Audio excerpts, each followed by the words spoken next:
Bonjour et bienvenue sur Anatomie avec Abdoulaye. Dans cette vidéo, je vous propose une leçon sur les moyens de fixité de la vessie. La vessie est solidement maintenue en place, à l'exception de sa face crânienne ou supérieure, par l'intermédiaire du ligament ombilical médian, des ligaments ombilicaux médiaux, du ligament pubo-vésical, du ligament vésico-utérin, des lames sacro-recto-vésico-pubiennes et du muscle élévateur de l'anis. Voici deux représentations schématiques qui vont nous permettre d'étudier ces différents moyens d'attache de la vessie. La première représentation porte sur la coupe sagittale et la deuxième porte sur une vue dorsale de la paroi abdominale ventrale. Le premier moyen de fixité de la vessie, c'est le ligament ombilico-médian. Vous voyez ici sur la coupe sagittale, le ligament ombilico-médian. Suivez bien la flèche ici, le ligament ombilico-médian. Et sur la vue dorsale, vous voyez ici le ligament ombilico-médian. En effet, le ligament ombilico-médian va relier l'apex de la vessie à l'ombilic. Donc voici l'apex de la vessie qui est relié à l'ombilic par le ligament ombilico-médian. Le deuxième moyen de fixité de la vessie est les ligaments ombilico-médiaux. Regardez bien sur la vue dorsale les ligaments ombilico-médiaux. Les ligaments ombilico-médiaux sont des vestiges des artères ombilicales. Ils vont relier les faces latérales de la vessie à l'ombilic. Il y a un autre moyen de fixité qui est tendu entre les ligaments ombilico-médiaux qui est le fascia ombilico-révésical. Ici, sur la vue dorsale, vous voyez ici le fascia ombilico-révésical qui est tendu entre les ligaments ombilico-médiaux. Ici. Le troisième moyen de fixité de la vessie est le ligament pubo-vésical. Sur la coupe sagittale, vous voyez ici le ligament pubo-vésical.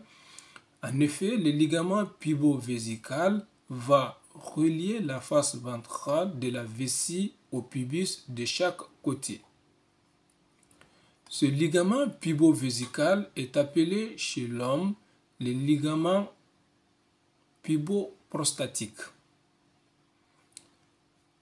Au cours de certains traumatismes du bassin, en l'occurrence au cours de certaines disjonctions pubiennes, le ligament pubo-vésical peut être abîmé et être source de plaies vésicales. C'est ce qui explique pourquoi il faut faire attention au sondage vésical en cas de traumatisme du bassin. Les trois autres moyens de fixité de la vessie qui ne sont pas représentés sur ces deux schémas sont les ligaments vésico-utérins, les lames sacro-recto-génito-pubiennes et le muscle élévateur de l'anis. Je ne les ai pas dessinés, en effet, ils sont très compliqués à dessiner. Donc, vous voyez le ligament vésico-utérin, le ligament vésico-utérin va relier la vessie à l'isthme utérin et à la face ventrale du vagin. Par l'intermédiaire du vagin, la vessie repose sur le muscle élévateur de l'anis. En effet, le muscle élévateur de l'anis n'a pas directement de moyen d'attache avec la vessie. Le dernier moyen de fixité de la vessie qui n'est pas représenté sur ces deux figures est les lames sacro-recto-génito-pubiennes. En effet, la base de la vessie est fixée par les lames sacro-recto-génito-vésico-pubiennes latéralement.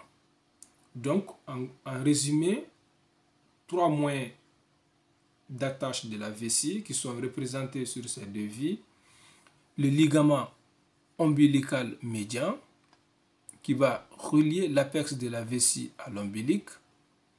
Les ligaments ombilico-médiaux qui sont situés de chaque côté de la vessie et qui vont relier les faces latérales de la vessie à l'ombilic. Le ligament pubo-vésical, appelé le ligament pubo-prostatique chez l'homme, va relier la face ventrale de la vessie au pubis. Les trois autres ligaments sont les lames sacro-recto-génito-pubiennes, le ligament vésico-utérin et le muscle élévateur de l'anis. C'est tout pour cette vidéo. On se donne rendez-vous pour une prochaine. Au revoir et à bientôt.